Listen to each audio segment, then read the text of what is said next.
Right ఇక BRS working president KTR కు mind పని చేయటం లేదని ఫైర్ అయ్యారు మంత్రి సీతక్క. కాంగ్రెస్ పార్టీని థర్డ్ గ్రేడ్ అనడం ఆయన అహంకారానికి నిదర్శనమన్నారు. అసలు థర్డ్ గ్రేడ్ అంటే ఏమిటో కేటీఆర్ చెప్పాలని డిమాండ్ చేశారు సీతక్క. ఇక ఇంట్లో సమస్యలతో ఆయనకు మైండ్ పని చేయక ఏదేదో మాట్లాడుతున్నారని అన్నారు సీతక్క. సొంత చెల్లెలే ఆయన మీద లేఖ రాసిందన్నారు. ఉపరాష్ట్రపతి ఎన్నికపై డొంక తిరుగుడు మాటలు ఎందుకని ప్రశ్నించారు. యూరియా ఎవరు ఇస్తే వాళ్లకు మద్దతిస్తామని కేటీఆర్ అర్థం లేని మాటలు మాట్లాడుతున్నారని విమర్శించారు. కేటీఆర్ గారికి నిజంగా ఆయన మైండ్ పనిచేస్తలేదు, చాలా ఫ్రస్ట్రేషన్లో ఉన్నాడు.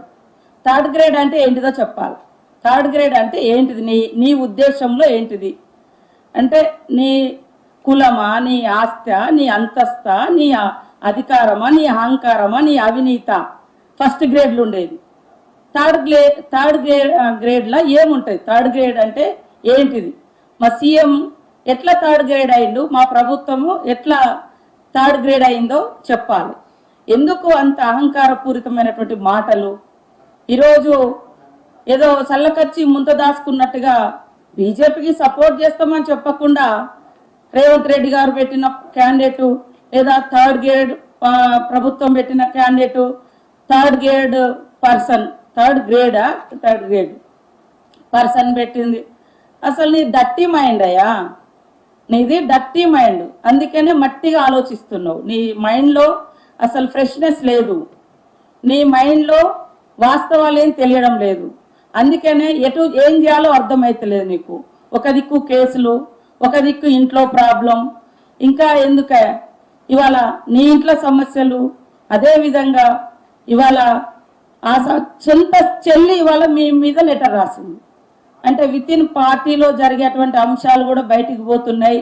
మా సొంత నాన్నకు రాసుకున్న లెటర్ కూడా బయటికి పోతుంది అని ఆమె గతంలో లెటర్ రాసింది. ఈరోజు కూడా నేను అమెరికాలో ఉండగా నా మీద ఇంత కుట్ర జరుగుతుంది అని, అలాంటివన్నీ డైవర్ట్ చేయడం కోసం ఇలాంటి మరి డర్టీ మాటలు, మైండ్లెస్ మాటలను కేటీఆర్ అంటున్నాడు.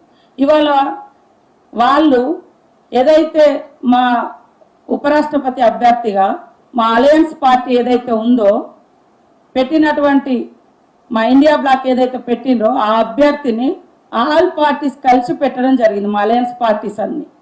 ఇందులో గతంలో మీరు కేటీఆర్ గారు మీ నాయన ఫ్లైట్ వేసుకొని రాష్ట్రాలన్నీ కూడగట్టి నేను థర్డ్ ఫ్రంట్, ప్రజా ఫ్రంట్, ఆ ఫ్రంట్, ఈ ఫ్రంట్ అని మీరు తిరిగిండ్రు.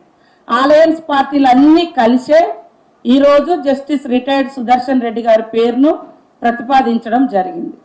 దానికి సూటిగా మద్దతు ఇవ్వాల్సింది పోయి డొంక తిరుగుడు మాటలు. యూరియా ఎవరిస్తే వాళ్లకు మద్దతు ఇస్తామంటారు. యూరియా ఎవరు ఇవ్వాలి? ఈ రాష్ట్రంలో ఇవాళ బీజేపీ బీఆర్ఎస్ ఆడుతున్న నాటకంలో రైతులు బలైతున్నారు.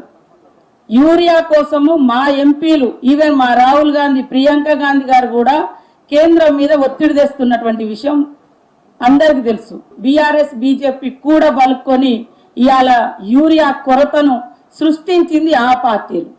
అదే సాకును ఈరోజు నువ్వు ముందు పెట్టి మేము యూరియా ఎవరు ఇస్తే వాళ్లకు మద్దతు ఇస్తామంటే ఏమన్నా అర్థం ఉన్నదా? ఎవరి చేతిలో ఉంది యూరియా? ఇవ్వాల్సినటువంటి బాధ్యత కేంద్రం నుంచే వస్తుంది రాష్ట్రాలకు మేజర్గా. మరి అది అక్కడ ఇవ్వకుండా మీ ఎంపీలు కానీ మీరు కానీ అది మాట్లాడకుండా ఇవాళ రాష్ట్రం మీద దుమ్మెత్తిపోయడమే కాకుండా ముడిపెట్టడం, ఏమంటారు, ఎంటకక్కును కాలిగొట్టుకేదో ముడిపెట్టినట్టుగా ఈరోజు ఒక అవగాహన ఉన్నటువంటి మనుషులు ఈ రకంగా మాట్లాడతారా? ఇవాళ మీరు ఆ రోజు మరి హెలికాప్టర్లు వేసుకొని మేము థర్డ్ ఫ్రంట్ పెడతాం, ఈ ఫ్రంట్ పెడతామని మీరు ఆ రోజు తిరిగినారు. ఈ రోజు అదే పార్టీలు అన్ని కలిపి అభ్యర్థిని ముందు పెట్టడం జరిగింది. ఎందుకు వ్యతిరేకిస్తున్నారు? సూటిగా, సుత్తి లేకుండా, దాపరికం లేకుండా ఖచ్చితంగా మేము బీజేపీకి మద్దతు ఇస్తామనండి, సరిపోతుంది. అది వదిలిపెట్టి రకరకాల మాటలు, తర్వాత థర్డ్ గ్రేడ్ పార్టీ.